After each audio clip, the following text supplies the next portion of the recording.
Asthma's going up, allergies are going up, ADHD, autoimmune conditions, cancer, really everything is going up. Growing up, I don't remember a lot of kids that had eczema who were sick, who were obese. Knowing that parents are struggling with where to start with their kids, when you're meeting with parents in your office, what are some of the foundational steps that you begin with? The first thing that I always talk about is reading labels. If you don't really know what the words are, then maybe that's not the best thing to get. If it has a lot of sugar, added sugars, maybe that's not the best thing to get. We have so many chemicals in America that are not allowed anywhere else because of the GRAS rule, they're generally regarded as safe. So like Europe, they have around 400 chemicals approved, but we have over 10,000, and you have to spend a lot of time to get something out of food.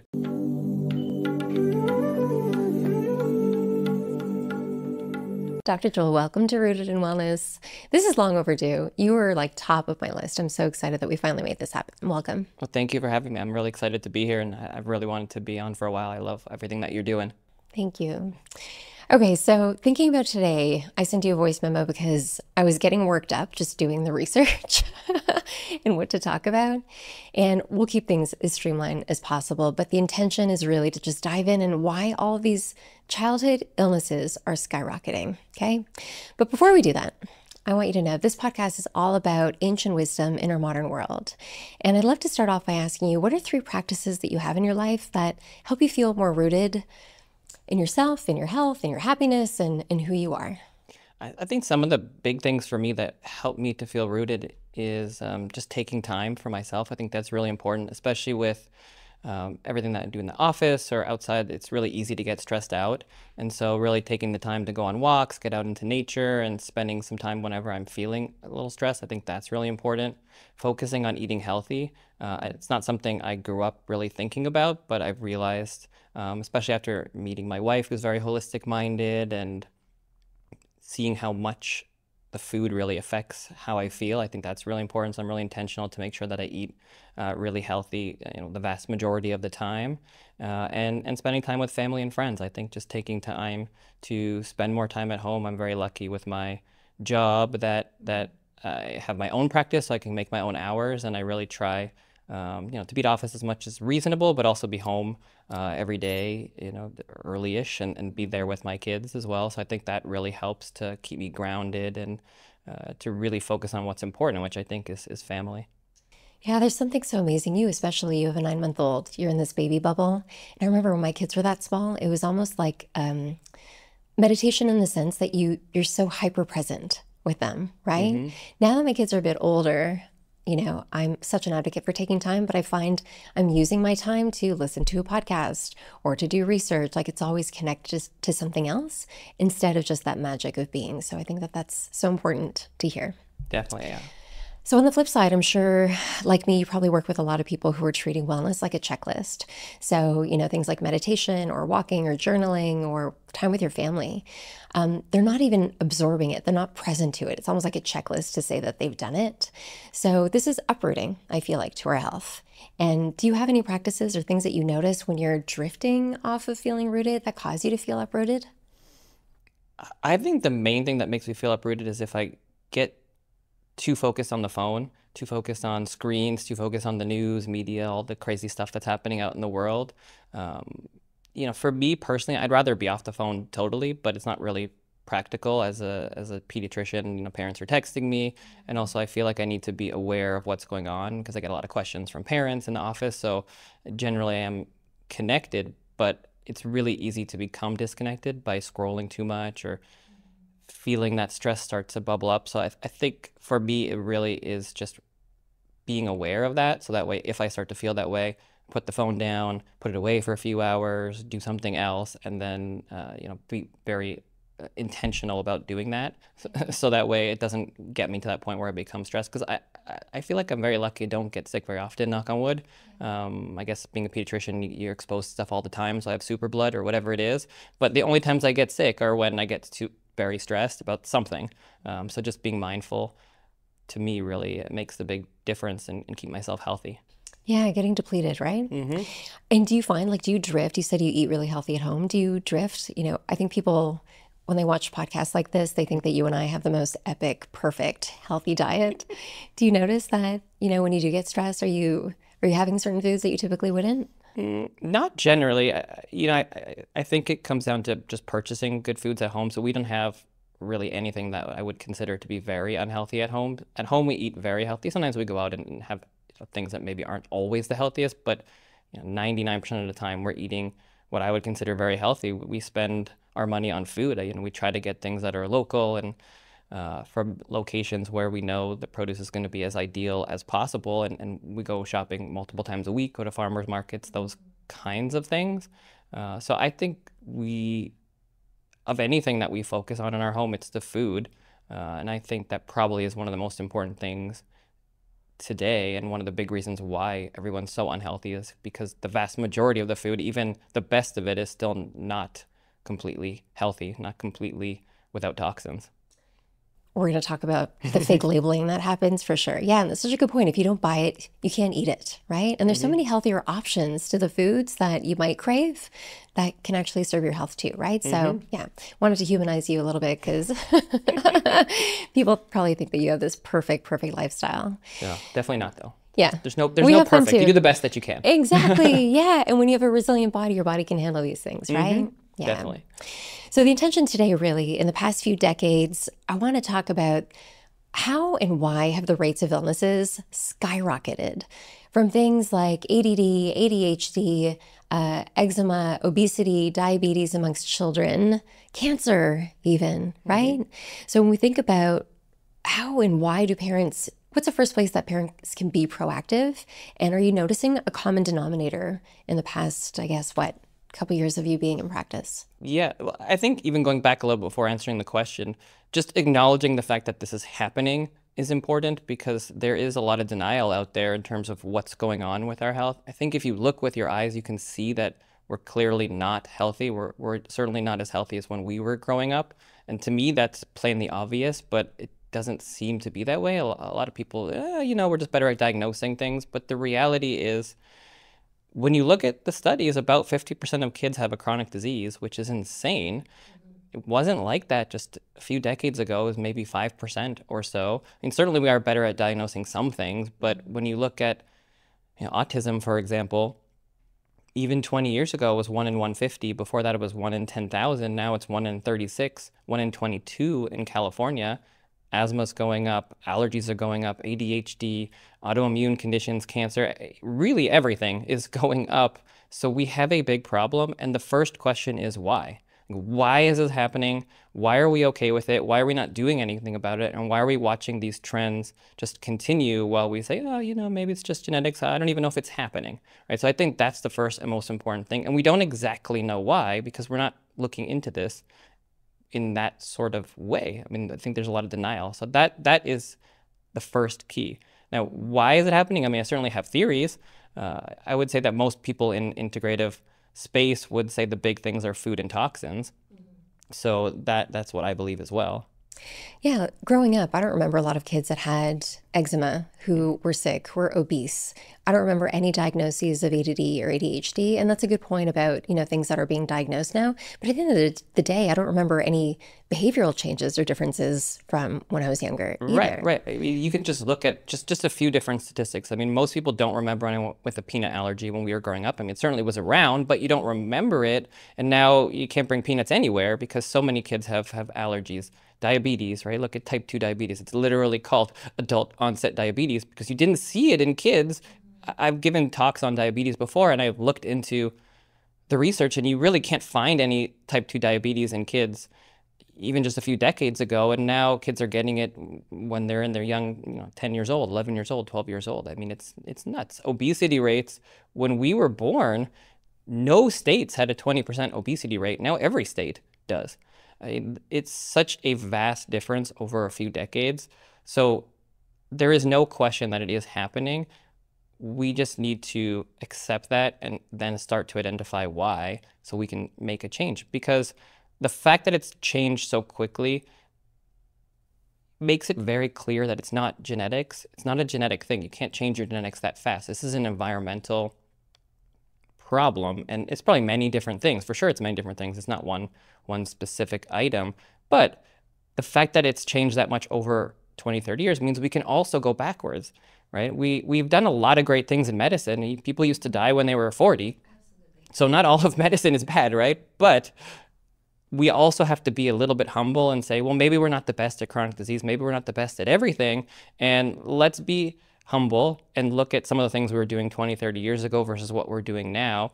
And let's see what's changed. And maybe we have to go back a little bit. Maybe the pendulum has to swing back a little bit so we can not just focus on infections, but also on all these chronic conditions that are going on and figure out why. You're so calm about this. I feel like this episode needs a disclaimer because I try to keep the peace in terms of people that reach out. When parents hear, I mean, we've talked for 3 minutes and you've mentioned over a dozen imbalances and diseases that are impacting children, right? Literally impacting their health now, which is going to dictate their health in the future, right? And why isn't the world stopping to address this? And I hear you, it's a multifactorial, approach that needs to be made. There's so many things that are contributing to this. Is this what kind of inspired you to start speaking out about all of this? Were you seeing this in your practice? It's a big part of it. One part of it is having my own kids. I mean, I think it's so important. You get a different perspective when you have kids, and you realize that if you have 2 kids, by the statistics, 1 of the 2 of them is going to have one of these chronic diseases. So that's really important to me. I mean, just seeing it in my practice. 1 out of 2. 1 out of 2 will have a chronic disease. Right, and that's just now. It keeps going up. So basically, every kid's going to have a chronic disease if the trends continue. So I have 2 kids. So one of my kids will likely have a chronic disease. I mean, if you live in the way that most Americans live today, then the statistics say yes. But making that really relevant to parents who are listening, that could be the possibility, right? If you're not proactive in taking care of your kids. It's not even the possibility, it's the reality. That's the numbers, right? So maybe you'll be lucky, maybe you'll be unlucky, but 1 out of 2 of them are going to be on some medication if they're not already. And most families, they do have kids on medications every day. And that's terrible. It shouldn't be that way. There's no reason that every kid should be on a medication. It's amazing that we have these things. They can be fantastic Band-Aids. They can save your life. I'm not against antibiotics or Western medicine. There are so many amazing discoveries that we have made, but our kids are not healthy. That is so abundantly clear. And you ask, why did I start speaking out? Well, I realized through my practice that I can only help so many people. And when I started getting into integrative medicine, I didn't know how people would respond to it.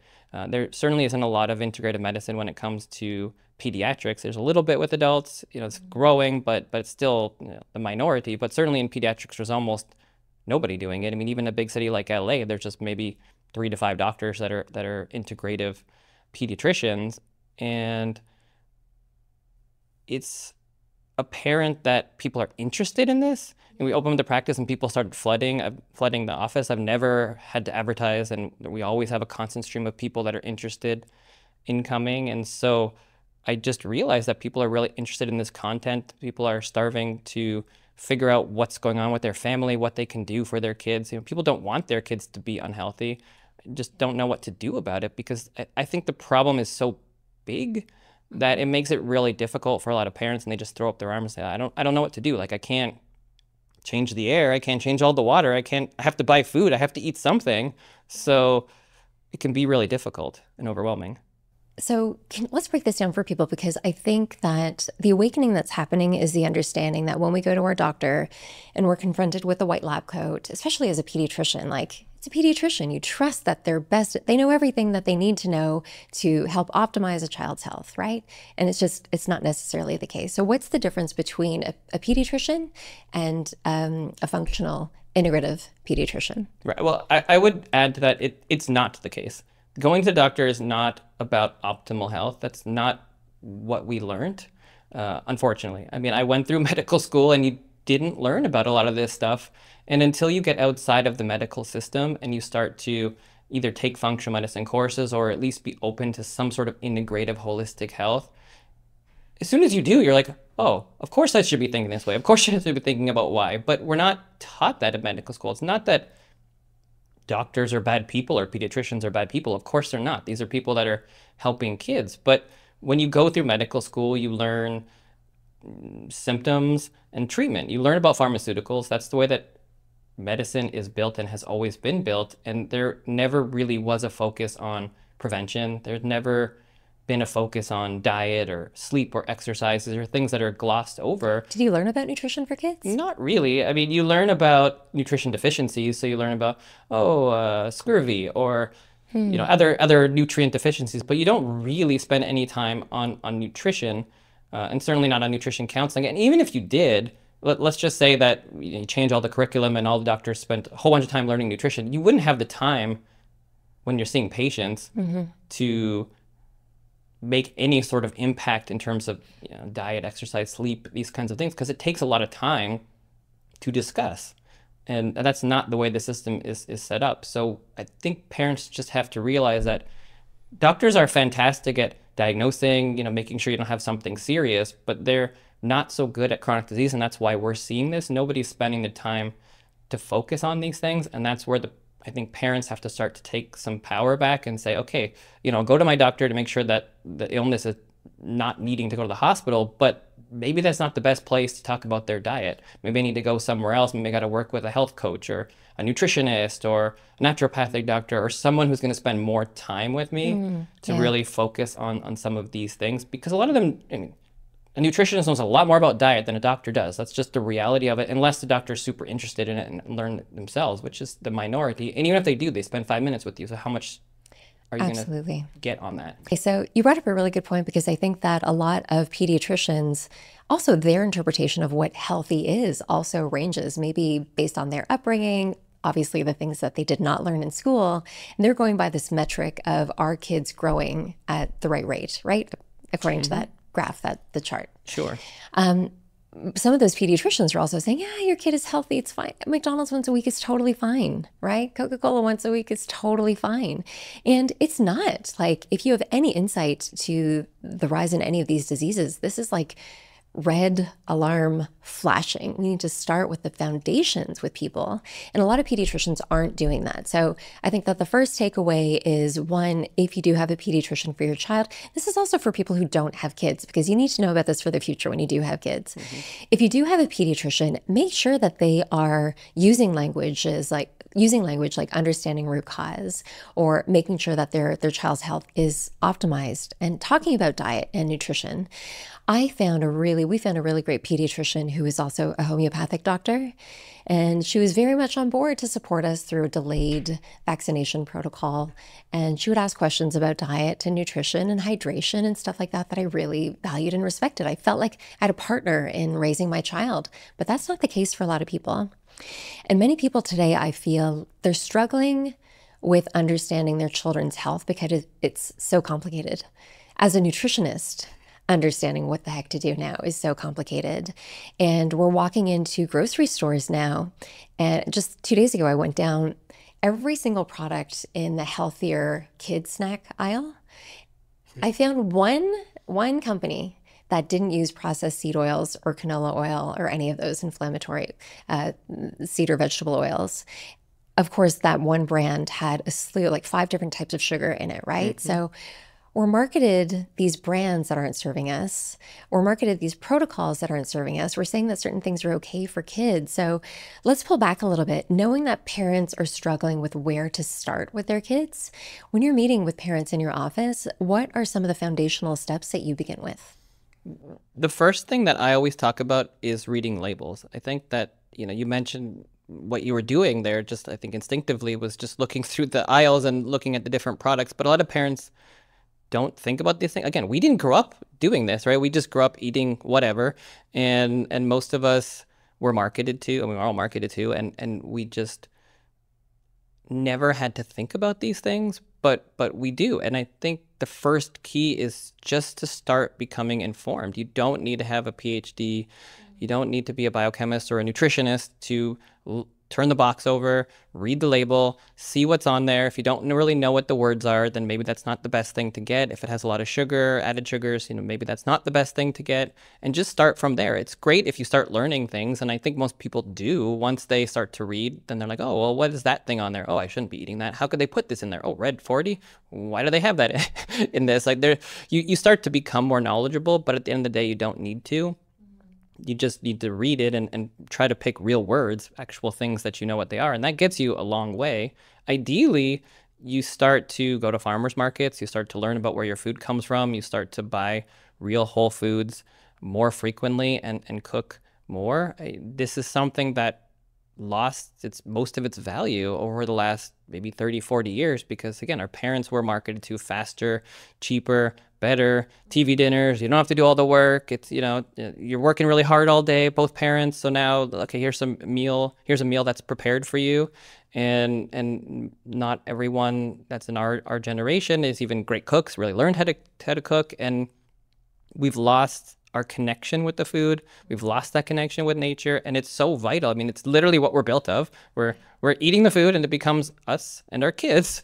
But we just get the faster thing, we get the cheaper thing, and companies don't care about your health. They really don't at all. It's not their job to. We shouldn't be mad at them for not caring about our health. It's our fault for letting them get this big and letting them put in whatever crap that they want to put in there without pushing back. I mean, we have so many chemicals in America that are not allowed anywhere else because of the GRAS rule, the generally regarded as safe.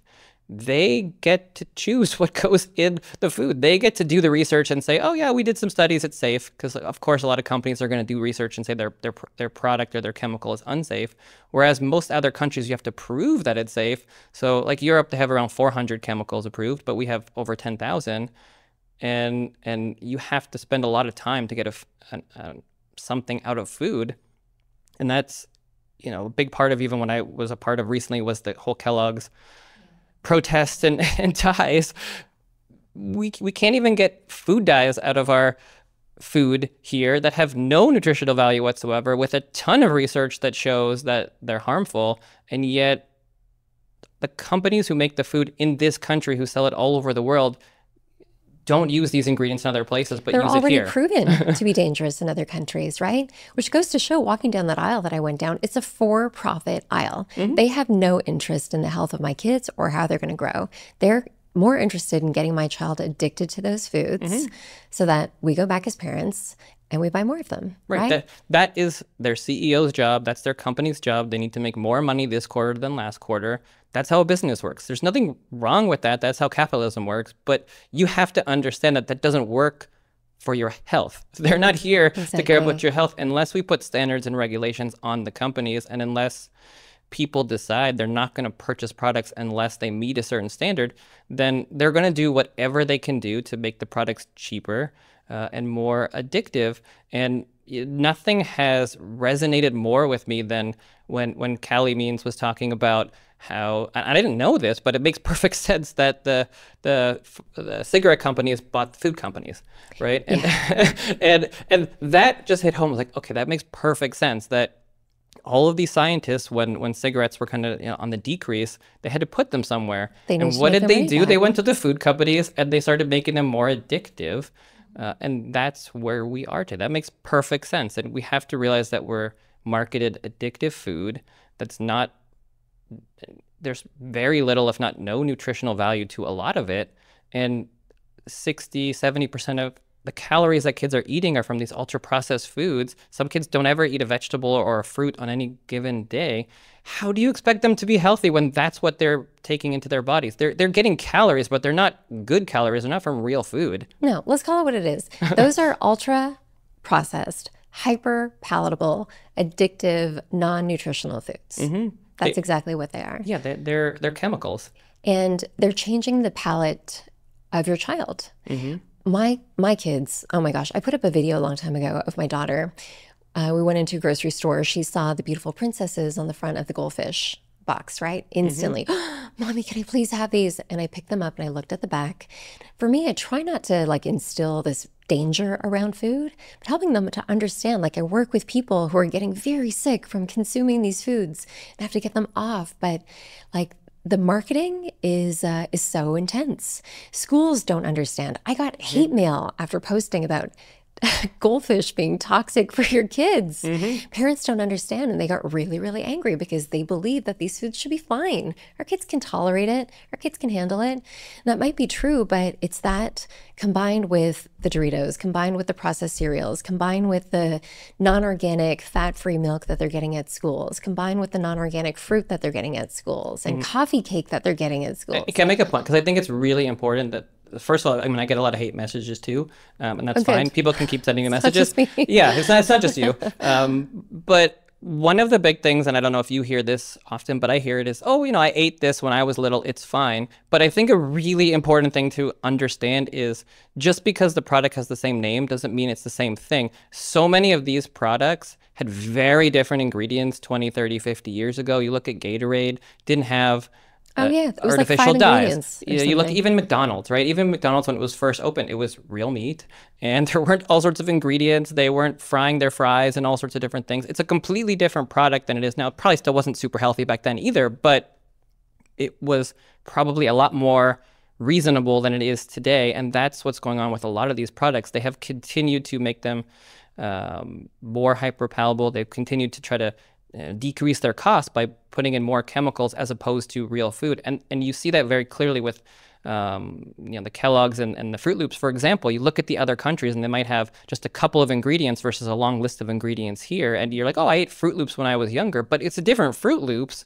So, it just adds up all of these chemicals and we have no idea what a lot of these things are doing to us. And I don't know why people continue to defend this crap, right? Okay, it's true. A lot of this stuff doesn't have a ton of research to show that it's bad for you because who's doing that research? But if you just use your common sense, of course, a bunch of chemicals are not good for you, right? There might not be extraordinarily bad for you, but they're not good for you. And when you just continue to add up this chemical and another chemical and a little glyphosate, and a little bit of phthalates and a little bit of metals and it adds up to becoming a problem for everybody. And that's what I think is going on right now. And that's why we have this chronic disease epidemic, because all of these little exposures are getting to the point where it's too much for most kids, for most adults. And at some point, you fall off the cliff and it expresses itself in some way in your body, whether it's an autoimmune condition or whether it's autism or mental health concern or asthma or whatever.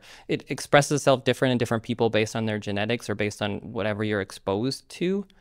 And that's what we're seeing. So people want to defend, I don't know, whatever chemical Red 4D, fine, you can go ahead and defend that, but you should be thinking about what people did forever and all of a sudden these things have showed up. What benefit is it to defend the chemicals as opposed to pushing the companies to use more real ingredients, more ingredients you actually know what they are, that you know where they're from? It's so backwards. Food addiction runs deep, right? So I'm an 80s baby. Cheerios, Hamburger Helper, frozen dinners. Like I remember Captain Crunch, they certainly did not have the same ingredients. But here's one blessing that I think that I had growing up. My dad's Indian, my mom's Danish. So my mom was obviously interested in the things that would save her some time, right? So the easy foods that she could prepare, the hamburger helpers and stuff like that. But every night she would prepare traditional Indian dishes for my dad. So she was cooking every single night, healthy foods made with olive oil and a ton of vegetables from the earth. And I think that that was really a saving grace. So for a lot of people, they need to understand that these factory-made foods, food scientists are hired to make them addictive, right? Mm-hmm. And the sugar that we're eating in these foods trigger the same reward centers in our brain. So we're convinced, we're almost literally being poisoned into believing that they're good for us because we feel physiologically that we need to have them, right? Mm-hmm. But something that I always like to remind parents of is what has happened from the day that your baby was born, where you were reading every single ingredient label, where you were so conscious of all the chemicals in your home. Like, do they get to a certain age where they just graduate and that doesn't matter anymore, right? Or for yourself. Or for yourself, exactly. Yeah. And why do we let that go? It's accumulation of all these toxins, and it's not like they eventually become okay, but I think it's because we've really normalized it. Well, I think it's because we've normalized it, and I think it's because we don't prioritize our health. We take it for granted a little bit, but we just don't prioritize it. We have been, I think, just trained throughout our lives as we grew up that there's a ladder that you need to climb, and we need to worry about money, and we need to worry about success. And we focus so much of our efforts on better, faster, cheaper, those kinds of things, as opposed to health. And health has to come back into that equation. Once you put into that equation for every decision that you make, you start moving in a different direction. But that has to be part of the things you think about. And the pushback is always, oh, well, it costs more, or, oh, I just don't have the time to do it. It takes more time. both those things might be true. I mean, it's not always more expensive, but it certainly can be. It doesn't always take more time, but usually it does. But that's a part of health. It takes more time to cook a meal than to have something that's ready made. But if you don't prioritize that, then you're going to get the ready-made food. And that's fine if that's what you want to do. And sometimes you need to do that. That's okay.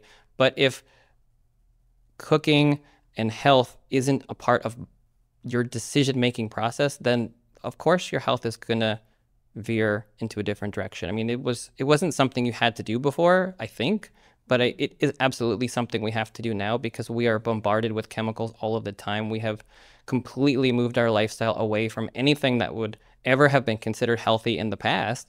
And then, you add to it, we're inside more. We're on screens all the time. We don't move. You look at the blue zones all over the world, and what do they do? They're not going to the gym every day. They're just cooking and farming. You look at the grandmothers that are 95 years old, and they're way healthier looking than most people you see. They have bigger muscles than I have, and it's not because they're going to the gym. It's because they're like rolling in the kitchen all day, working super hard to prepare a meal for their entire family of 20 people. And they're all living to 105, and they're not doing anything magical. They're just moving. We don't do that anymore, and we don't live out in nature. We're extremely separated from what our genetics were built for. We've changed so much over 100 years, and I don't think we've caught up to that yet. So this is a really refreshing approach, okay? So I can hear people listening, I don't have time, I'm so stressed, I'm so busy. We're busier than we have ever been before, myself included, right? But what you just said, it's almost like switching the perspective. The values in the Western world are completely messed up, right? The fact that we're prioritizing screen time over time with our kids or preparing real food for the sake of our health and our longevity is completely messed up, right? And you're right, other countries in the world are still doing this. And I think that what could inspire parents from that perspective is, what are you modeling for your children? Are we modeling that being busy all the time and not prioritizing our health and what we're consuming, what we're putting into our bodies isn't important? And if they're witnessing this, they're going to do the same thing as an adult, right? I always say, going back to my parents, they didn't know that they were imprinting health and wellness values into my life. But, after going back to the ashram, I know you know a bit of my story.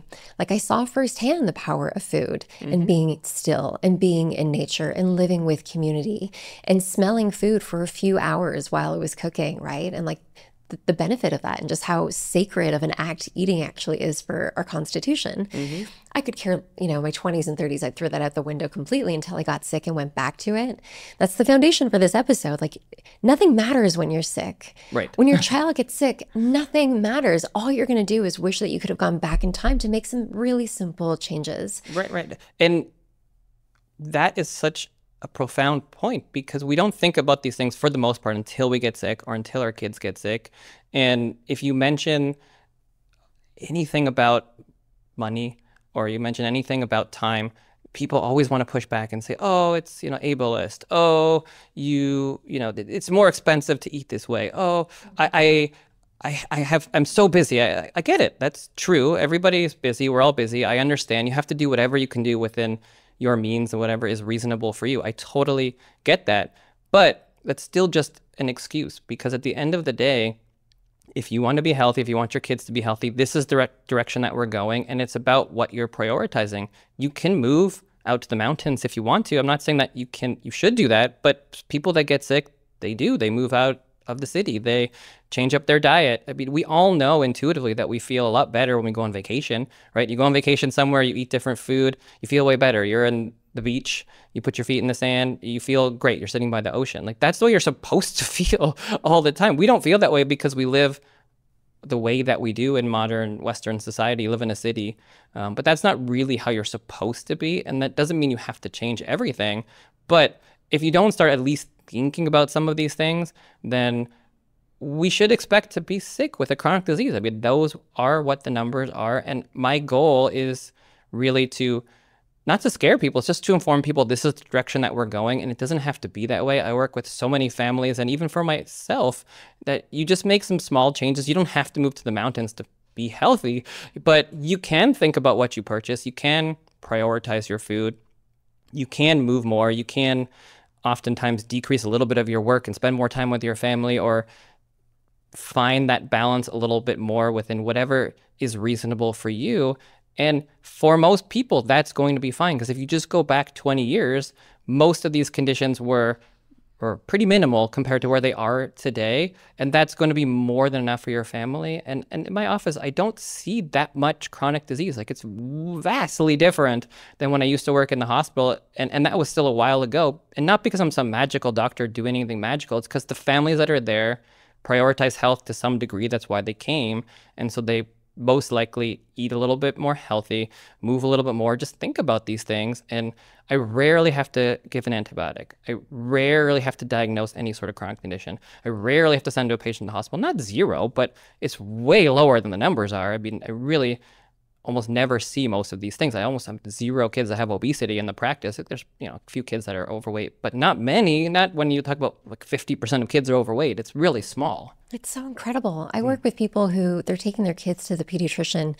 This one client last week, their daughter was given 4 different rounds of antibiotics to deal with an ear, nose, and throat thing, back to back to back to back to back. Like, can you imagine as a child what that does to you, right? So I'm calling that out because it's such a big deal. Like, I really hope you take that in. It's such a big deal that you're able to do this for people. I think that we should have like food. I think you and I can both agree is one of the biggest contributors to this chronic illness that's happening. And in the West, especially here in LA, this is like the mecca of like, oh, but it's the healthier option of the healthy food, right? We can go to certain bars and protein bars and kid snacks and stuff like that. And it's got all the labels on the front, right? Like the healthy, whole grain or gluten-free or low sugar or something, but you flip the back around and it's got all those chemicals that we talked about.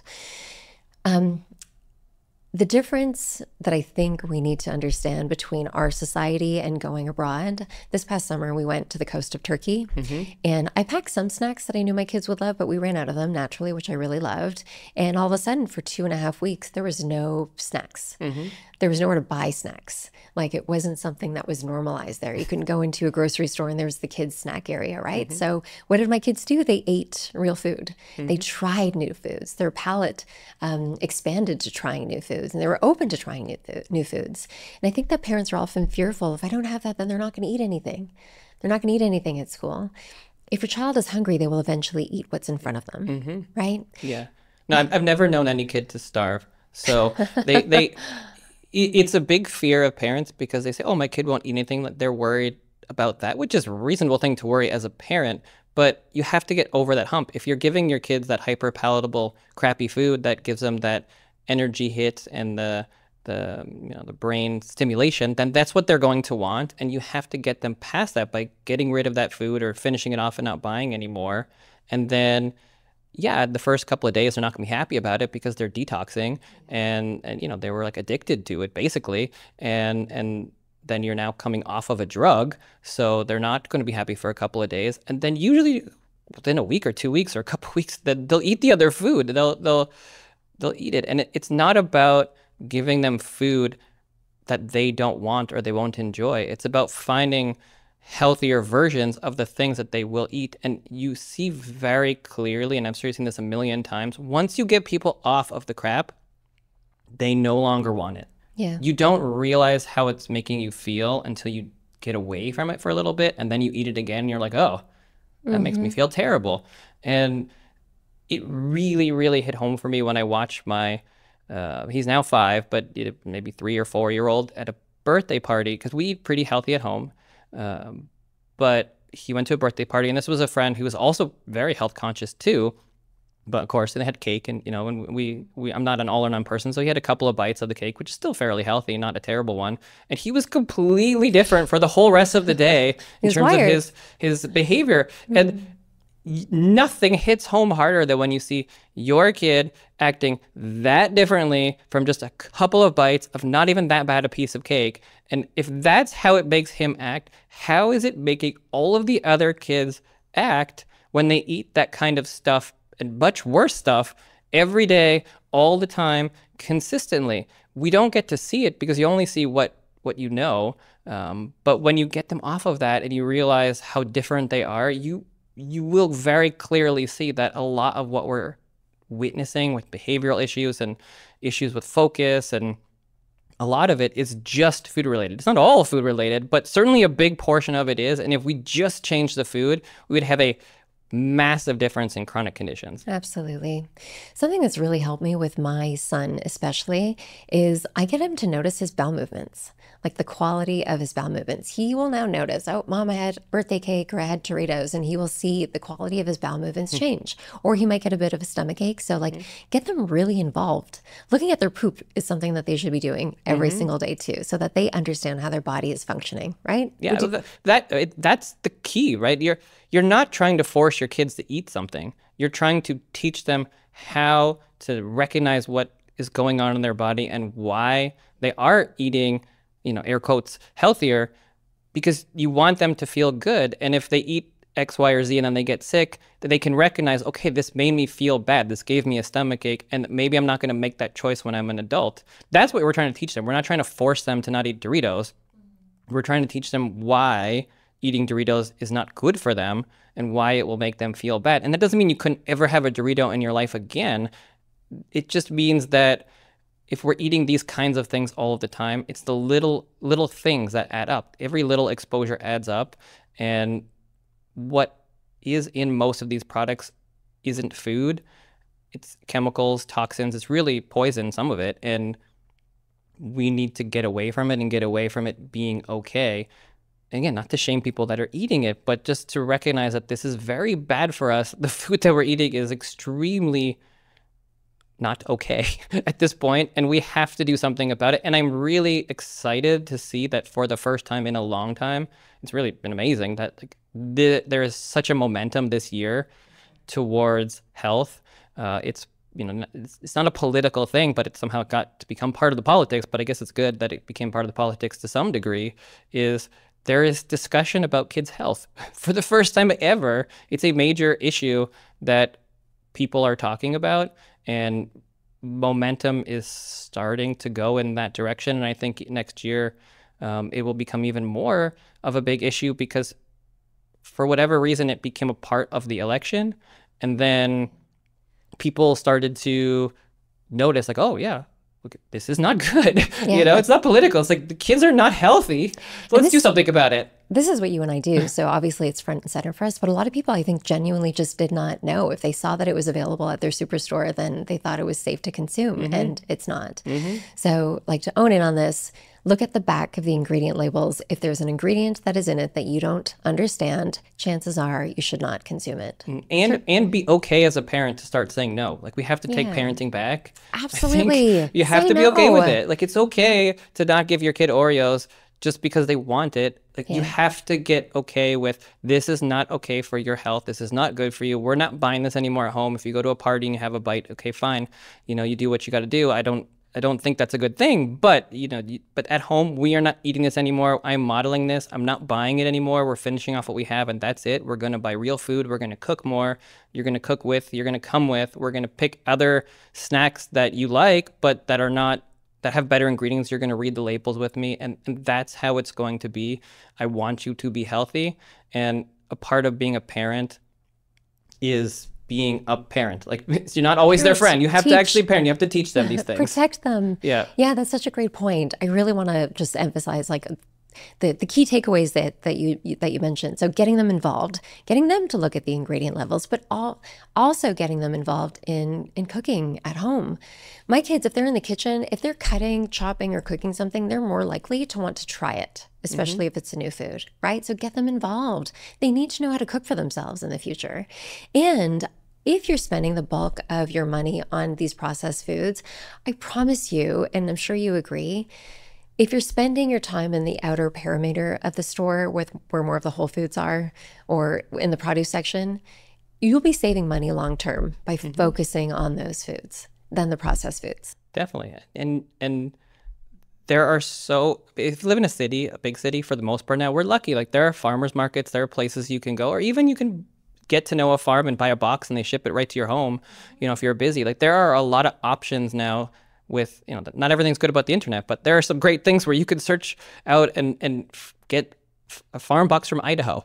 You can get it delivered to your door. So you can get fresh products. And even at the grocery store, you have to keep in mind that stuff's been shipped all over the world. It's been picked somewhere else. So the more that you can get things that are fresh and local, the better, or at least when it was just more recently picked. So the more that you can get to know your food, the better it's going to be. And just like you said, get kids involved. Your kid might be a picky eater. Maybe they don't love apples, but if you take them to the farmer's market where they have 15 different kind of apples and they can try all 15, maybe they're going to find one that they like. And then, oh, all of a sudden now your kid likes apples. And when it's plum season, oh, there's 15 different kinds of plums. Try them, pick the one they actually like. They've already tried it. And then they're going to, when you go home, they're like, that's the one you liked. Okay, I guess I'll eat it. What was that stat? You have to put you have to put a new food in front of a child like 10 to 15 times before they... 10 to 15. Sometimes it's over 100. But usually if you keep putting it in front of them, they will eat it. They will at least take but a it's bite. not always the first time. So again, that's where parenting comes in. Like, I know this is good for you. We're going to keep trying this. Take a bite. Don't force them to eat food they don't like. And recognize that maybe you're not a good cook too. Like, this is important stuff. Like, we have to just recognize, like, maybe you never learned how to cook. So maybe you take some cooking classes. Maybe you watch some online videos. Like, there are so many ways to become better at doing this, and it just wasn't something maybe we all prioritized. It certainly wasn't something that I prioritized when I was younger, and I think it's something we have to bring back as a value that we have. Cooking and food are a big part of our life, and it used to be, and for some families it is, but for a lot of families it is not anymore. I mean, you think about what you think about from 50 years ago, like big family parties and everybody coming over, and I don't know, Sunday brunches or whatever it was, and that isn't the case as much anymore. And I think we need to bring that back, that reverence for food, the love of food, and the connection to where it comes from. And kids don't know that. They just go to the grocery store. It just shows up at their house and it's wrapped in plastic, and that's what food is. I love that so much. There's like love and energy that goes into food. Like, it's an act that brings people together, right? It's such a special act for your family. One little tip that has really been fun in our house, I'm finding once a month we're kind of introducing a new trend. So my husband got really into tagine pots, so we're doing that for a month. And then we got really into banana bread, and then we got into dal. So even if it's one new recipe a month that becomes your thing, own it. By the end of the year, you're gonna have a repertoire of like 12 new recipes that you can just start using, right? And I know we're hovering on nutrition here just because I know it's such a pain point for parents, but let's just say, what are the top 3 things if you're guiding parents to removing key ingredients? What would you say those 3 things are? I would say added sugars is a big one. Trying to remove the pesticides, so looking for things that are organic or at least known to not be sprayed in glyphosate or other chemicals. And what would the third one be? I think the third one would just be just reading the labels in general, so real ingredients. Yeah. And should we have our own glyphosate? Sure. Yeah. So glyphosate, Dr. Zach Bush has talked about the onset of glyphosate and the rise of issues like ADD and ADD amongst children. Glyphosate, now we know they're sprayed on all these massive commodity crops, oats especially for kids, which are always targeted towards kids. And there's lots of oat-based products out there too. And they're not glyphosate-free oats. So have you ever seen a case where you're recommending glyphosate-free products, or is it a focus of yours in your practice? I mean, we definitely talk about it. I think it should be a focus of everyone. I mean, I think that we know how serious it is for our health, and these chemicals and pesticides really can be. And we're lucky that at least for this chemical, there's been a lot of media around it and there's been a lot of discussion, but it's just so pervasively used. And I imagine as it starts to be decreased in its use, they'll just replace it with something else that's probably similar. But I think at least it's good that we have had discussion around these chemicals and pesticides, because we don't think about it at all, but of course it's not good for you. I mean, these are things that are meant to kill life, right? They're meant to kill the pests that go on food, and then they engineered the food to not be killed by the pesticide or the herbicide, and then we eat it. So it's good in the sense that we get bigger yields. I mean, that's why they do it, but at what cost? Then we're eating food that we were never supposed to eat because it's been sprayed in these chemicals, and we're getting it so consistently. And of course it affects our insides, it affects our microbiome, it affects our gut. It's an ecosystem, and if you're putting in something that's meant to kill, like an antibiotic, then what do you expect to happen? I mean, it's going to have an effect on us. And that's what we're seeing. We have this mass-produced economy, and we've moved so far away from small and local that it's a disaster. And we have to go back that. We have to move back to small and local. And again, the counterpoint that always people says, well, you know, if we were to try to feed everybody locally, there wouldn't be enough food. So we need these mass production. And that's true to a degree in the short term, right? You can't just switch tomorrow to just everybody eating from a local farm, but you can transition over the next 20 years back to prioritizing that. And instead of subsidizing corn and wheat and soy and these mass-produced factory farms, we can start to promote major subsidies for local farms, and you can start to build gardens everywhere. You can start to build more local farms. You can start to make sure that farmers markets pop up. I mean, if you incentivize these things and make it cheaper, then people will start to do it. There'll be more farms pop up, and then, you know, instead of 1%, let's say, of food coming from these places, you have 5%, and then instead of it will grow. You know, it'll grow, and if you're eating food, even if 10% is locally grown, great. So that's better than before, and now you're getting more nutrients, more food that was just picked, more food that you know where it came from, and that can start to grow, and we can start to increase the percentage of local food and decrease the mass production, and we can do that over 10, 20, 30 years. It doesn't have to be tomorrow. It doesn't have to be like, oh, we're all going to eat local food. That's not realistic in the short term. You can do that as a family. You can find places, but not everybody can. Yeah. So, but we can prioritize it. There are ways, and it's so much more than just the here and the now. It's about literally our children and our grandchildren. Right. Right? It's the long term. It's not about tomorrow. It's about we want to change the trajectory so they can be healthier, so they can live longer. The life expectancy was going back down. Do we want that, or do we want it to go up again? And if we want that to happen, then we have to think long term. And unfortunately, politics, in the most part, doesn't think long term because they think in their term. But we have to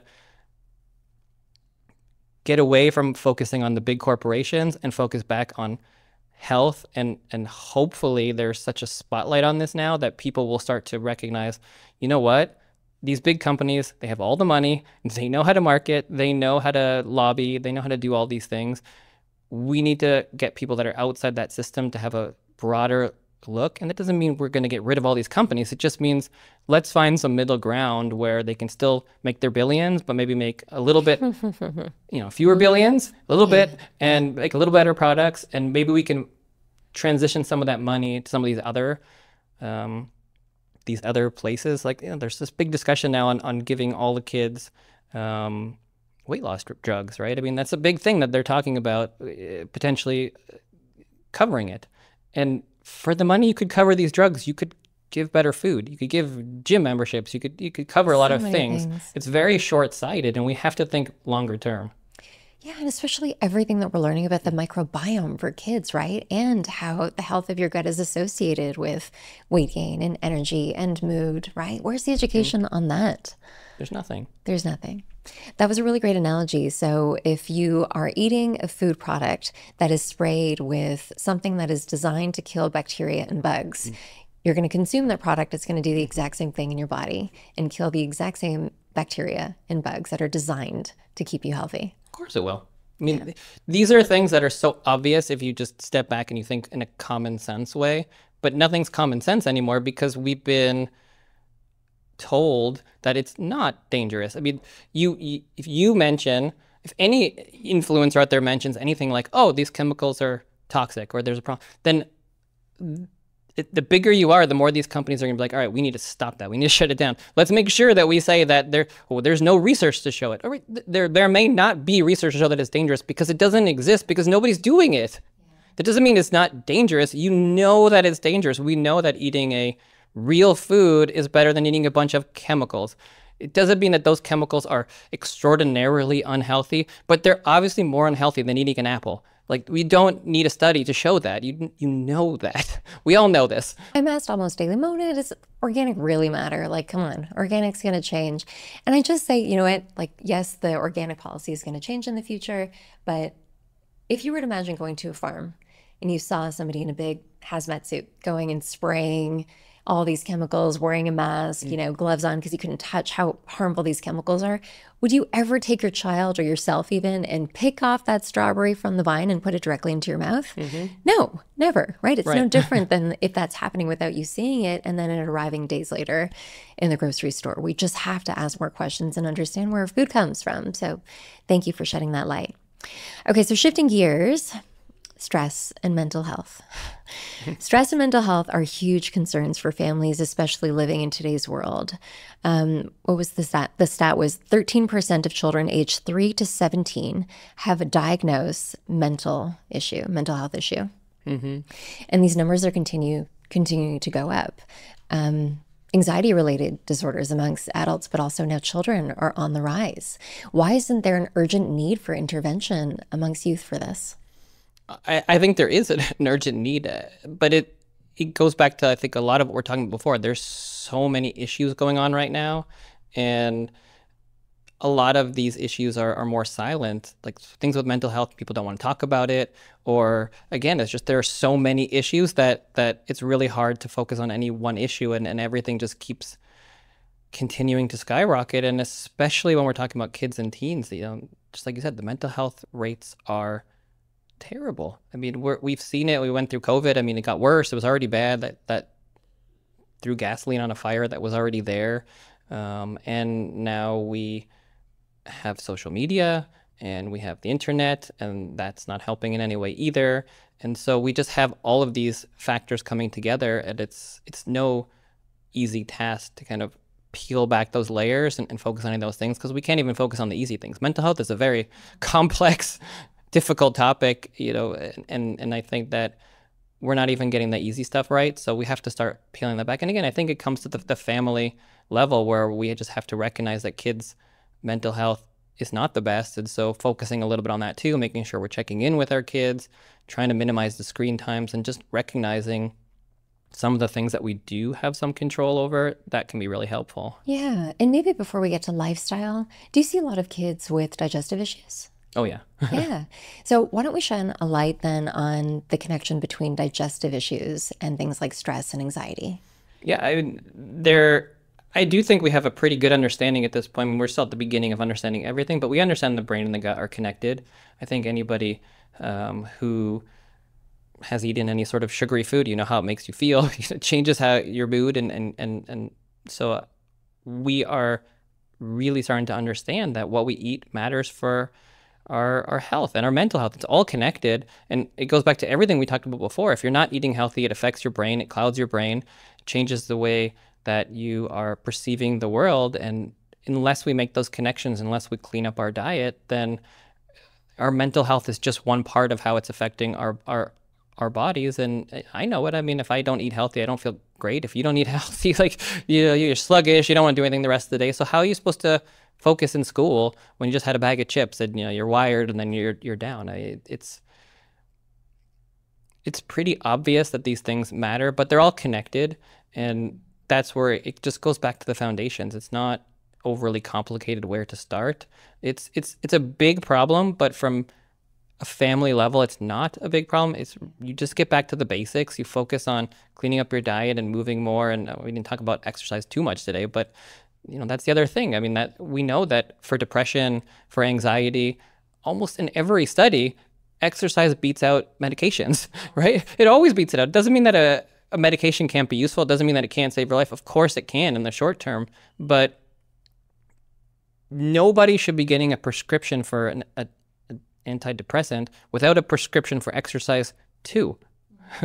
You need to have both. I mean, we know that it works better, and of course it does. You need to move. That's what helps your brain function. Isn't it wild that PE isn't part of the curriculum at every school? You and I both grew up in Toronto, and it was just like, it was part of every day. It was guaranteed that we were going to be moving our bodies at some capacity for an hour. And now my kids have PE every second day. Yeah, I mean, realistically, that everything we do at school is backwards, right? Especially for young kids. And we live in California, where there'd be access to go outside every day, right? A lot of your day should be movement, right? We're not built to sit in a classroom, especially not little kids. They should be moving almost the whole day. We should be increasing physical activity. We should be increasing recess. We should be decreasing the learning time. because they need to move and then they can be more effective when they are learning. But we're going in the opposite direction. I mean, we put crappy food in school, make them sit, they're on their screens, they're stressed out, they're getting more and more homework, all the things that are not beneficial long-term because we focus so much on education in terms of climbing that ladder. Again, like that's where we have moved things to. It's like, oh, you got to do more things, you got to do more extracurriculars, you got to do more homework. And while learning is good, right? I mean, I'm not against reading or academics or learning, but we've devalued health, and you want your kids to learn in school.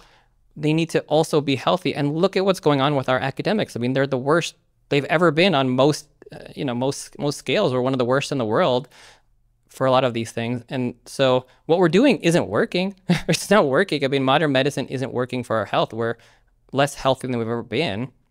We're not doing better in terms of academics. We're not doing better in terms of our health. So we have to be humble that we don't need more of the thing that's not working.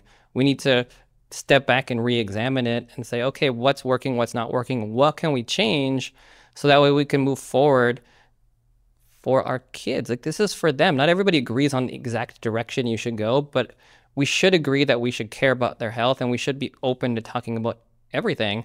And every sort of medical intervention that we're doing should be on the table in terms of things that we're willing to discuss or willing to change, or the way that our academics are set up needs to be rethought because we've moved in this direction.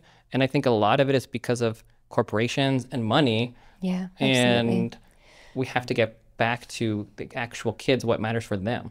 I think we forget too that the mind of a child and their ability to use their imagination and how that could serve their health. And when we're getting them outside into nature, do you ever prescribe getting to parks? I mean, I always talk about it with families. Like, I think one of the big things that we know about our health is vitamin D is so important, right? We know this. Almost every disease is associated with low vitamin D. Almost anybody that you test for vitamin D, it's low, even in a place like California, because nobody's outside enough anymore. And so, yeah, getting out to nature is a key factor, but we can also look at the data that we have. We stick kids in school so early. They're inside all day. But look around the world at where the kids do best academically. It's in the countries where they don't even start real school till like 7 or 8 years old because they're just playing all day. And how much does a 4-year-old really need to learn? I mean, it's obviously you can teach them a little bit, that's fine. But what they actually need to learn is how to run around, how to play, how to be social. Like that's what they really will get the most value from. And also, in terms of their health, well, you're touching the dirt, you're outside, you're playing, you're getting vitamin D, as opposed to our kids now where they're inside all day, they get sick every other day. All the families that their kids are in daycare, they're literally sick half the time. It's not abnormal for a kid to have 5 to 10 viruses in a year, and that can't be great. That shouldn't be the way that it is. I mean, I guess it's good your immune system is dealing with these things, but I don't think it's supposed to be that way. I mean, you're supposed to get sick and get better. That's what our immune system is for. But I think if they were outside, they would be sick a lot less.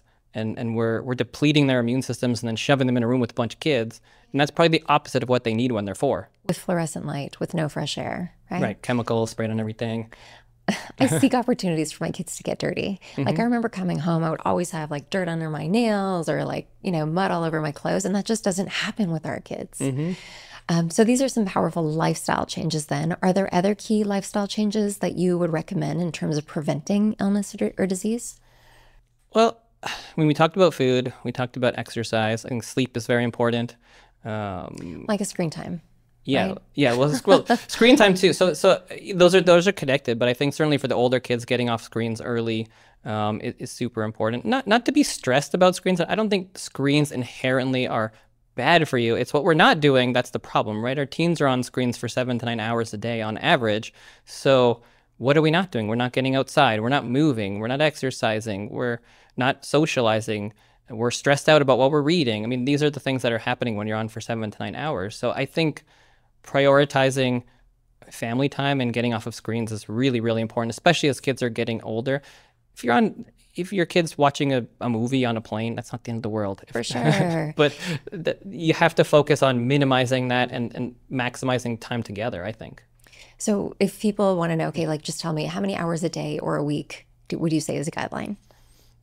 As minimal as possible. I think I think that's the reasonable number, but not zero. Like it's fine. Screens are not going anywhere, and it also depends on the kid, right? Because I think as they're getting older, if we're talking about screen times for doing homework, that's not where I think it's a big issue. It's screen time for social media. It's screen time for watching TV and movies. And we all watched TV and movies when we were growing up. I don't think that was a big problem.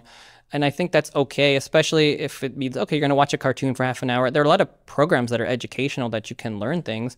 We just have to recognize that you don't learn as well from a screen as you do from a person. That we know. Like you can learn from Sesame Street. There's actually a lot of research back from Sesame Street in the day where you actually learn a lot from something like that. But you don't learn as well to read from a show as you do from a person. So you have to recognize you can't plop them in front of a screen to teach them. It's better to be active, but that doesn't mean that there's no value to being on a screen. Or instead of having, if you need 5 minutes to go to the bathroom or to cook a meal, that can be a reasonable time to de-stress the family and let them watch something educational. That is not my issue. I think it's putting them there instead of parenting, or putting them there instead of getting them to play. When they're not doing those foundational things. Correct. That's when it becomes an issue. Yeah. Also, what they're watching, I think, really, really matters. And is it an addiction? Like, is your child having a tantrum when you're pulling these screens away from them? Then chances are it's probably time to take a break. Right? Exactly. You emphasize the importance of really getting to the root cause, right? This is something that you and I talk a lot about. So how and why is it important to work with a practitioner who helps you get to the root cause as opposed to treating the symptom? Because as you and I know, many parents themselves and their children are getting instant prescriptions for medication without understanding where it comes from. And this is where I will always have, a precursor of like, God bless the medications when we need them. Right? But if it's just throwing a Band-Aid onto the problem and not knowing what the source is, then it's defeating the purpose. You're not doing anything to serve your child's health in the future. Right.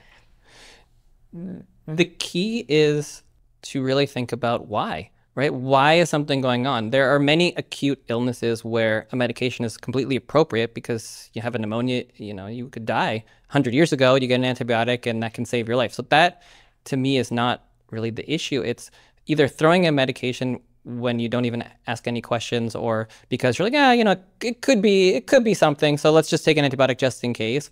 But especially when things become more chronic, when something's been going on for a while, if you just give a medication without thinking about the root cause, then you're not actually helping them. You're not actually treating them. I mean, the classic story is somebody who comes in the office and says, my bum hurts, and you give them Tylenol for the pain, and then they come back a couple days later, it still hurts. And then you actually look and you realize there's a tack in their bottom, right? It's like, if you don't look for the actual problem, you can't just give a medication to get them better, right? You have to actually look for the reason behind it. And, when it comes to kids, it's like a rash. Okay, well, is a steroid ever appropriate for a rash? Maybe sometimes. But if a rash is coming back for months and you just keep giving medications, but you don't realize they're allergic to gluten, or there's something in their environment that's being sprayed that's causing an irritation, then you're not actually helping get to the root cause of what's going on. You're just giving them medication, which ultimately puts a Band-Aid on the symptoms, but doesn't treat anything and just keeps making the problem worse.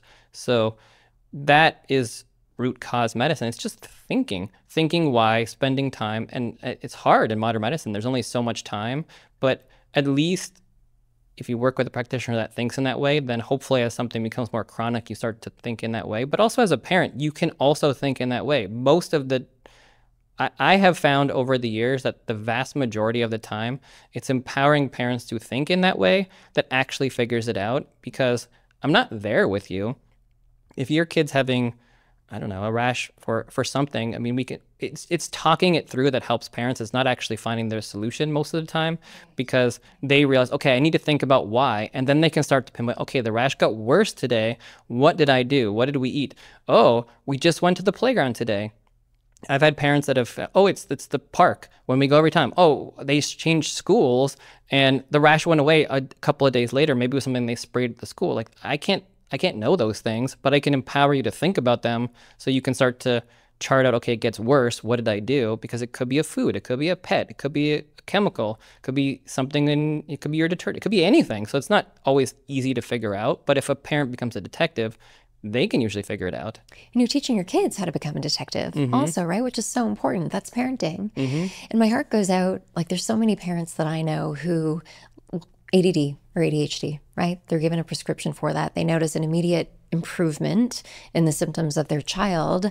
And a lot of those kids are still eating the Cheerios, the Z-bars, the goldfish crackers, the popsicles with dyes.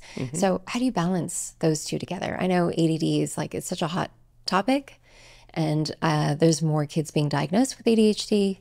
So where do you start with those parents? Well, I think the first issue is we're so quick to give medications. It's really quite simple at this point to say my kid has a lot of trouble in school, they lack focus, teacher says they lack focus, I think they have ADHD, can we get them on a medication? And you can go to a lot of places that will just do that. They'll just give you medication without doing anything further. And most doctors, again, are not equipped, not trained, or don't have the time to go through some of these things. So as a parent, I think before putting my kid on a medication, if at all possible, I would work with somebody, even if it's outside of the medical system, a natural doctor, an ADHD specialist, somebody who would sit down with you for hours and go through what you're doing and try to change up some of those other things first, and see if you can notice a difference. Because many families that do, some of the symptoms or all of the symptoms improve to the point where they don't feel like they need a medication anymore. And that's great. If we can avoid getting a child on medication, wonderful. If they do need that medication, okay, that's fine too. Let's see what we can do to improve their lifestyle, to minimize the use of medication, to get them off the medication as fast as possible.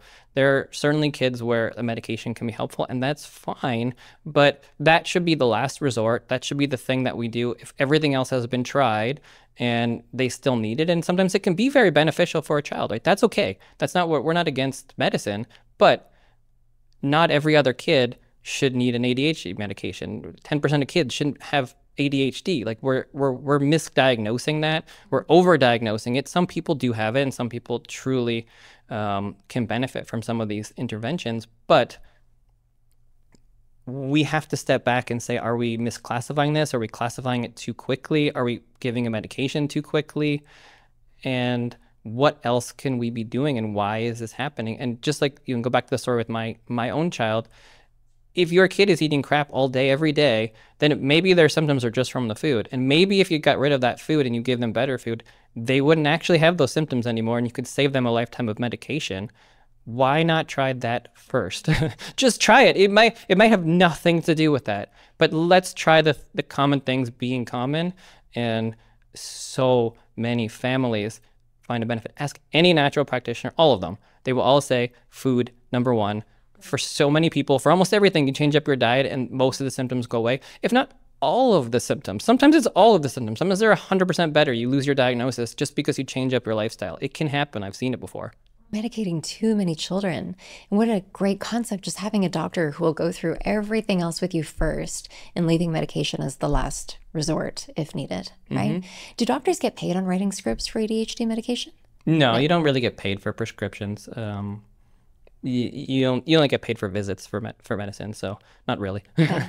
Most doctors are salaried anyway, so I don't think it's because of that. I think that's the tool in the toolbox, right? It again goes back to not demonizing doctors. It's, you are trained in pharmaceutical medicine. This is something you can offer, and it's something you can reasonably help your patient. So you're doing something to help your patient based on what you know or have the ability to do. I think if let's just imagine a different world where every MD also had another practitioner, a nutritionist or something in their office, or coach of some sorts that worked on this, and you could say, all right, insurance is going to cover this. Before we do a medication, I want you to go through this program. It's absolutely free. Yeah. It's 2 months long. Every day you're going to work with this other practitioner for an hour. They're going to go through everything that you do, and we're going to try to see if there's anything in your life that we can change to make it better. And if you still at the end of those 2 months have these symptoms and you feel like you need a medication, then we'll do it.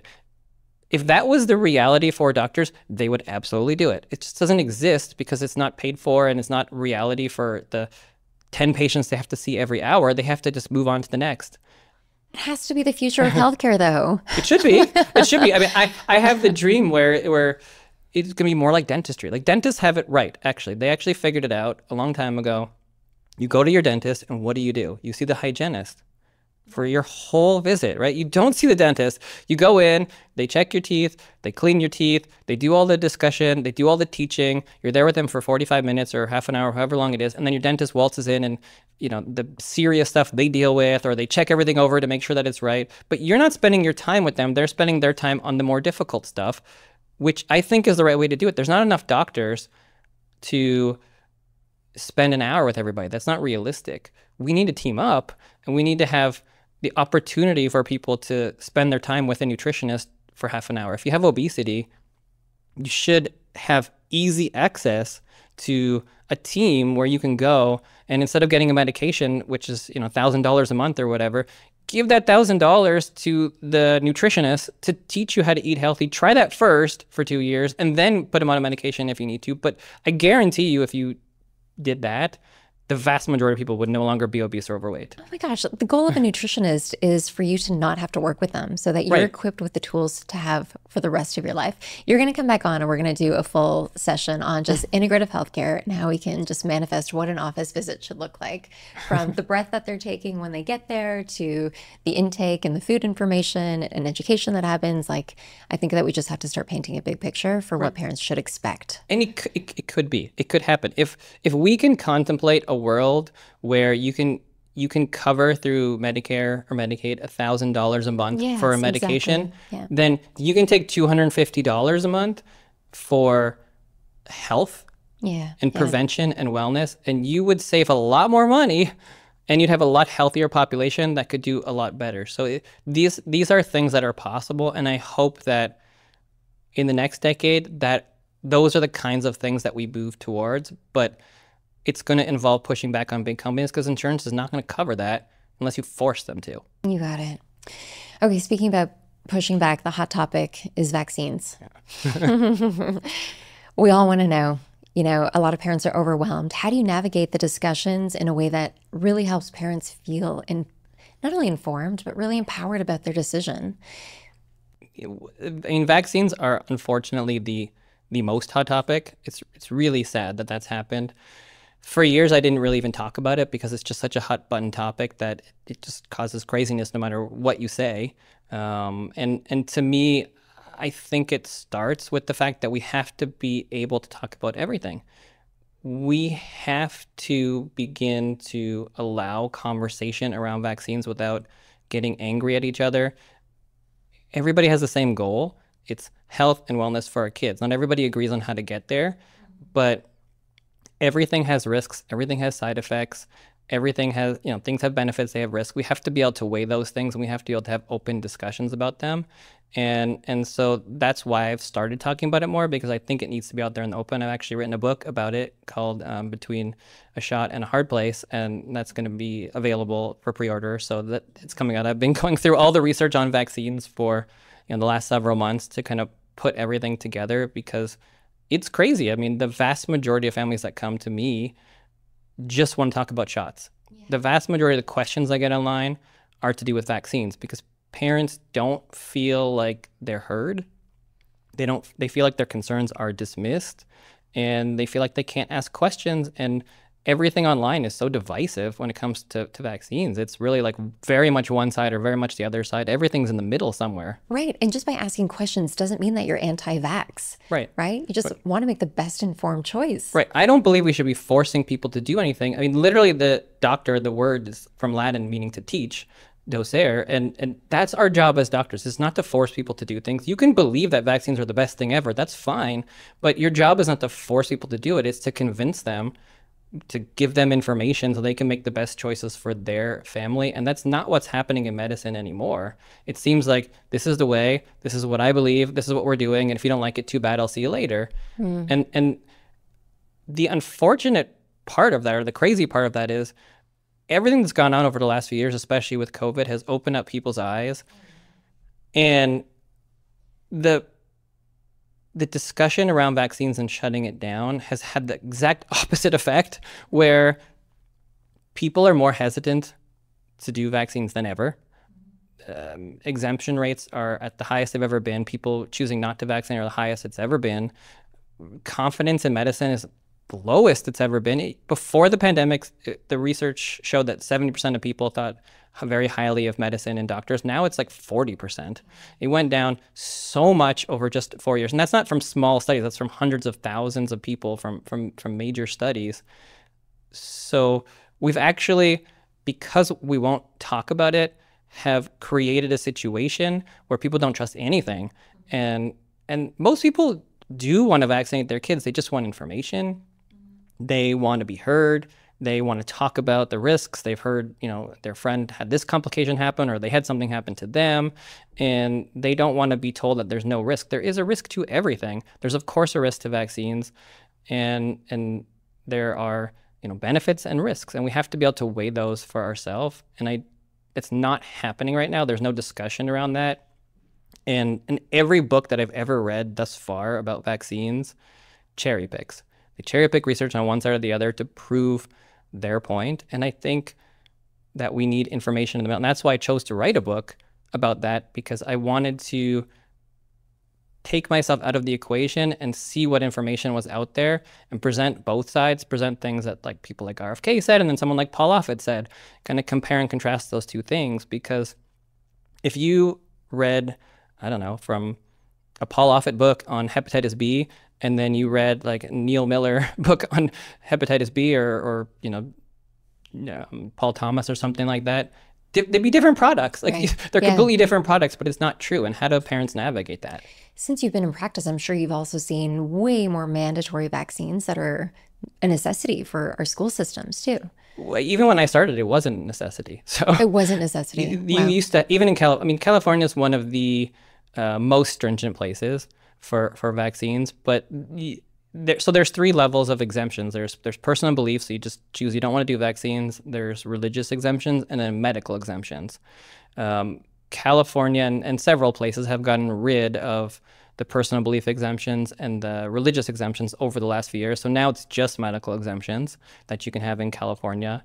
And in California, it's really strict in terms of getting a medical exemption. You almost can't really do it anymore because it has to meet very strict standards for the CDC, and everything is monitored very closely by the medical boards. So a lot of doctors got in trouble for writing exemptions that they didn't deem reasonable based on their opinion of the literature, and so most doctors just won't even write them anymore. So you can't get an exemption. So your choice for vaccines in California, for the most part, is do it or go homeschool. Right. Which is impossible for so many people. Right. Yeah, I wanted to bring it up because, we're so conscious, talking about so much food today, we're so concerned. We're preaching read labels, and yet we get these vaccines. We have no idea what goes into them, right? Are you part of Documenting Hope? Yeah. Yeah. Just resources. Like you said, I think that education is the biggest thing. I'm curious to know, with your 6-month-old, are you doing a delayed vaccination process? So I don't talk about my own kids, but I'll say that in the office, we have people that do everything. So we have people that don't vaccinate, we have people that go on a slow schedule, and people that go on the regular schedule. I'd say the majority go on some sort of slower schedule. But what's really hard is for parents is that there's nothing out there except the CDC schedule, right? There's no research on anything else to have discussion. So, the only thing you can recommend is the CDC schedule, right? I can't tell anybody to do anything else. That's all that's recommended. But a lot of parents do want to know about, if I do delay this vaccine or that vaccine, how does that affect me? And there isn't really research on a lot of that. There really isn't research on a lot of stuff when it comes to vaccines, which is pretty crazy when you dive into it. So there'll be a lot more discussions about vaccines and all the stuff I found as we go through it in the future. We can talk for another 3 hours, probably, exactly. just on that. Will you come back on when that book comes out? Sure. Okay, we covered so many things today. Something that I love that you say over and over again is that parents don't have to be perfect. They just have to be consistent. We've given a lot of information today, not to overwhelm people, but really just like pick 1, 2, or 3 places. Would you say, let's just say in terms of natural remedies at home this time of year, are there key things that you think the parents should have in their house to support their kids? So I get this question a lot, and should I be on a vitamin? What should I be taking? My answer always is, I don't think you need to be on anything forever if you are eating healthy. The number one key is to eat healthy. Like, supplements are fine, but they're a supplement. I think it's reasonable if you are going into the winter season, you're going to have your kid in daycare, boost up their immune system. If they're sick, go for it. If you're sick, go for it. I think that's fine. The things that have the most evidence, vitamin D, vitamin C, elderberry, and zinc, these things are, there's tons of research that those are good immune supports. If you want to do a multivitamin, go for it. You want to do probiotics and omega, go for it. I think those are all reasonable. The risks are pretty minimal and the benefits are pretty well documented. But healthy living is what matters the most. So that's what you should be focusing on. And if you want to do some supplements, go for it. I love it. Yeah. And everything that you mentioned comes from a food source. Focus on the food first and then supplement after, right?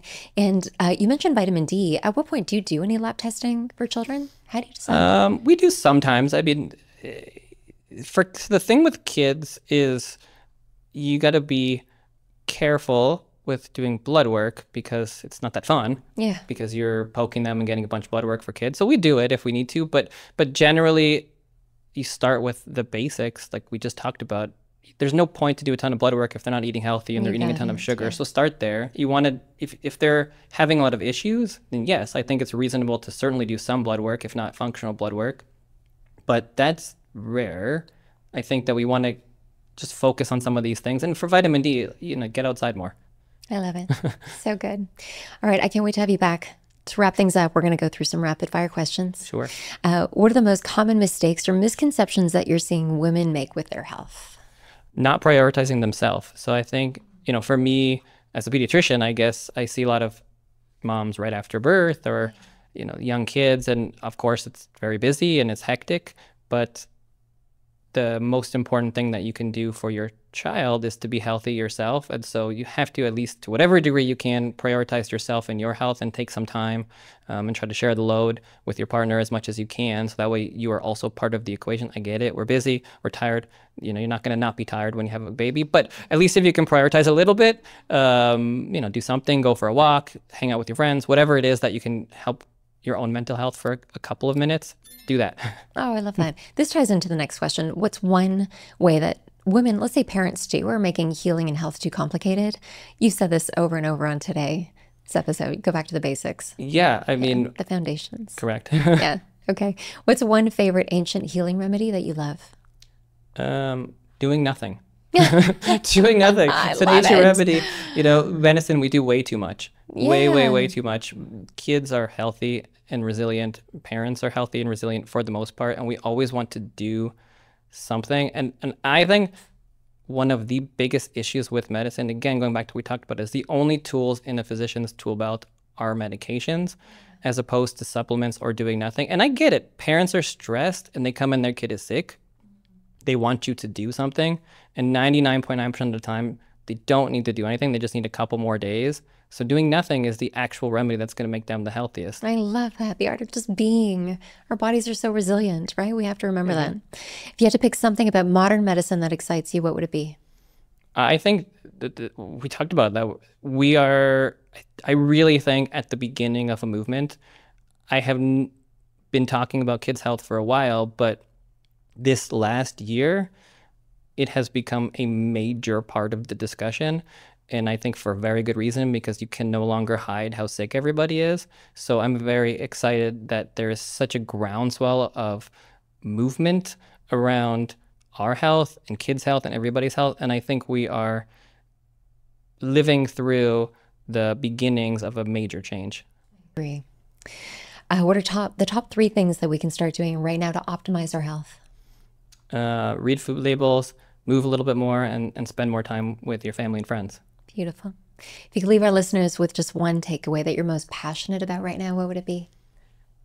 I am most passionate about reminding parents that they can do it. We're all more stressed than ever, and we don't trust our gut. And we know how to do this. We've been doing this forever. And I think it's really important to trust your gut. You know what's best for your kids.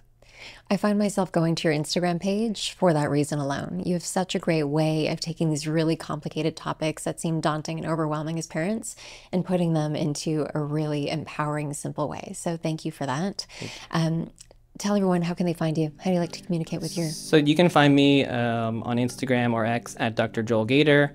My books, so there's Parenting at Your Child's Pace, which is at parentingatyourchildspace.com. Between a Shot and a Hard Place. I don't know the website for that yet, but it'll be on Amazon. So Between a Shot and a Hard Place. And then I have a children's book coming out called Love Dad. Such a great gift for parents. Thank you so much for being here. I'm so grateful to know you, and I can't wait to have you back. Thank you.